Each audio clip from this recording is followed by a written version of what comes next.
It's easy to romanticize the past in just about any period of human history, and as scary and complicated as the world often seems today, many people like to think about how much better their lives would be if they had been born earlier. The truth is that ancient peoples weren't nearly as technologically advanced as we are now, and there's no reason to believe that they were any less violent either. In fact, there's reason to believe that they may have been even more hawkish. A series of recent discoveries in Europe suggests that these seemingly simple ancient civilizations were absolutely brutal, and they're still disturbing to see even now. Roughly 7.5 centuries ago, during the early stages of the Neolithic period, Central Europeans started farming in a time known as linear pottery culture. It was marked by the distinctive ceramic containers these pioneering farmers used back then.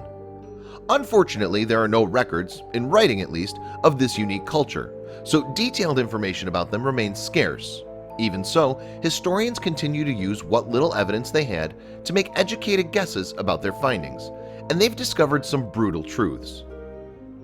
In 2006, something incredible happened near Frankfurt, Germany, in the town of Schöneck-Kilienstatten. Completely by accident, a roadwork team dug up something shocking: a pile of human bones in a ditch.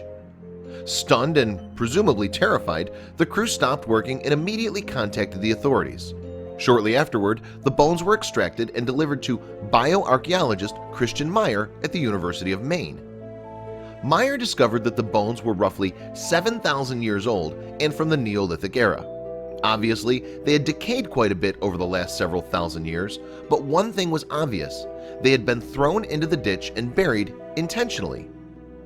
In all, there were 26 skeletons belonging to both adults and children littered throughout the 20-foot-long ditch. Interestingly, this was not typical of linear pottery culture when people ritualistically buried their dead in cemeteries. So why the mass grave? Clearly, these 26 people befell a terrible fate, not just because of their inhumane burial, but because the fractures in their skulls showed that they have been clobbered with primitive weapons of the Stone Age. Similarly, some remains showed arrowheads made out of animal bones. Worse yet, many signs pointed to the fact that the people had been tortured as some of their shins had been smashed. Clearly, somebody had a serious bone to pick with these individuals. This couldn't have been an easy era to live in. Even so, some experts expressed skepticism. Torture focuses on the parts of the body with the most nerve cells: the feet, pubis, hands, and head, Lawrence Keeley, an archaeologist with the University of Illinois, said in an interview with The Guardian. "I can't think of anywhere that torture involved breaking the tibia." Christian Meyer thought a bit differently, emphasizing the brutality of the day. Such mutilations were done to prevent enemy spirits from following home, haunting, or doing mischief to the killers, he said.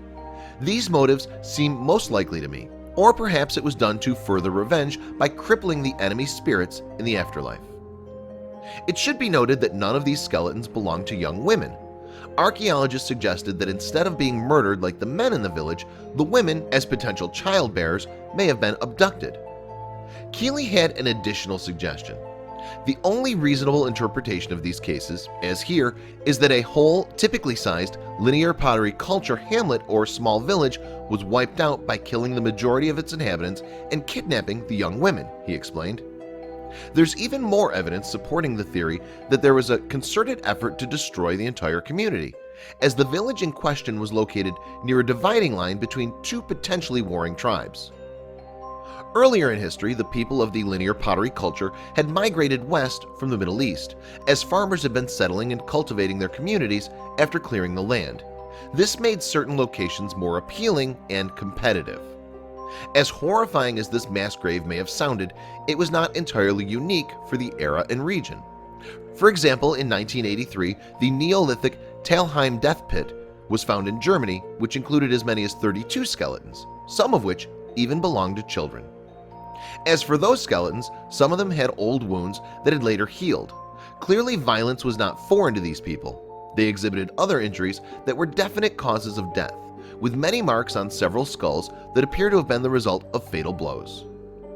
In the nearby Austrian city of Schlitz-Aspern, roughly 20 miles from Vienna, there was initially a group of 67 disinterred bodies found in the first site. That was before the entire burial pit was uncovered and revealed a total of 300 bodies that had died violently. Similar to the mass grave shown at Killianstatan, the burial pit at Schletz Asparn had far more men than women, further supporting the theory that the women were abducted. According to archaeologists, the site was also heavily fortified, so these people clearly and probably rightly felt like they needed to defend themselves. The conclusions that these findings lead to were disturbing. On one hand, you're curious about finding out more about this, but also shocked to see what people can do to each other, Myers said in an interview with The Guardian, adding that the raids may have been a show of power. Meanwhile, Keeley emphasized that the findings debunked the idea that ancient people were more peaceful. This represents yet another nail in the coffin of those who have claimed that war was rare or ritualized or less awful in prehistory, or in this instance, in the early Neolithic period.